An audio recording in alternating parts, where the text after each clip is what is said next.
Boycott کی یہ مہم شروع ہونے کے چند گھنٹوں کے اندر اندر دل ڈوبنے لگا۔ جس آنکھ نے ارادتاً بند ہو کر دیکھنے سے انکار کر دیا تھا، اب ان میں کھلنے کی طاقت بہت تیزی سے ختم ہو رہی تھی۔ جن پیروں نے چلنے سے انکار کیا تھا، ان میں چلنے کی طاقت ہی ختم ہوتی جا رہی تھی۔ جس منہ نے بائیکاٹ کی مہم کے طور پر لقمہ چبانے اور نگلنے سے انکار کیا تھا، اس کی یہ قوت بھی تیزی کے ساتھ زوال پذیر تھی کہ وہ اپنی بحالی کے لیے کچھ نوش جاں کر سکے۔ آخر تمام اعضاء نے دل سے پوچھا کہ یہ تم کیا کر رہے ہو؟ ہمارے اندر ایک سنسناہٹ اور بے حسی کیوں پیدا ہو رہی ہے؟ دل نے کہا، میاں تم سب اپنے کام کرتے تھے تو جسم کے اندر تمام رگیں متحرک رہتی تھیں۔ ایک رگ سے میرے اندر خون آتا تھا، میں اسے صاف کر کے دوسری رگ کے ذریعے پورے جسم میں دوڑا دیتا تھا اور ہم سب زندہ رہتے تھے۔ اب جب تم سب نے کام بند کر دیا تو میں کیا کر سکتا ہوں؟ بس سب تو دم واپسی ہے برسر راہ، عزیزو اب اللہ ہی اللہ ہے۔ چنانچہ نتیجہ یہ ہوا کہ تمام اعضاء کے ہوش ٹھکانے آ گئے اور انہوں نے دوبارہ اپنا کام سنبھال لیا۔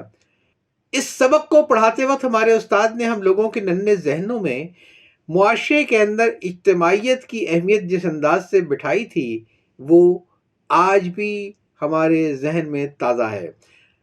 لیکن اب پاکستان کی بعض ایجنسیاں یا اتھارٹیاں ہمیں یہ سب سبق پڑھانے کی کوشش کر رہی ہیں کہ ان کے عدم تعاون کے باوجود سرکاری مشینری چلتی رہے گی۔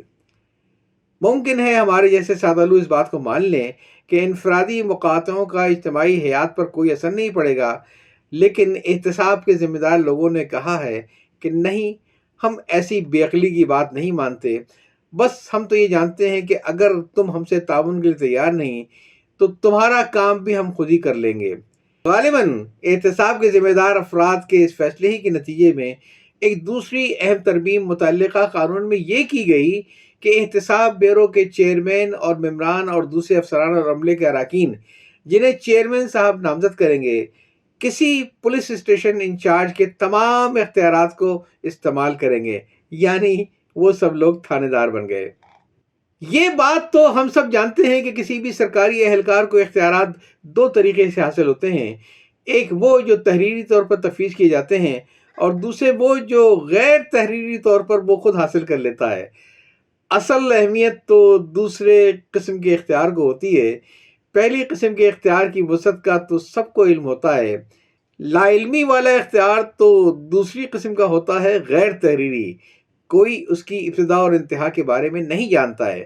مثلاً تھانے دار کا اختیار تو وہ ہے جو پولیس کوڈ میں لکھا ہوا ہے، لیکن وہ جو دوسری قسم کا اختیار ہے، ایسٹ انڈیا کمپنی سے شاید یا اس سے پہلے سے بھی تھانے داروں کے پاس چلا آ رہا ہے، جس میں پاکستان بننے کے بعد اضافہ ہی ہوا ہے، کوئی کمی نہیں ہوئی، اس اختیار کے بارے میں کیا خیال ہے؟ مثلاً کیا احتساب بیورو کے چیئرمین، ممبران اور نامزد افسران کے پاس تھانوں کے ڈرائنگ روم والے اختیارات ہوں گے؟ کیا ان کے پاس 12 نمبر کا وہ ہوگا جسے ضرورت کے وقت پکاریں گے کہ آجا مورے بالما تیرا انتظار ہے؟ عام زبان میں یہ بتائیے کہ کیا احتساب بیورو کے چیئرمین، ممبران اور نامزد افسران کے پاس چھترول کے اختیارات ہوں گے؟ کیا وہ اپنی مرضی کے مطابق مکمکاوی کر سکیں گے؟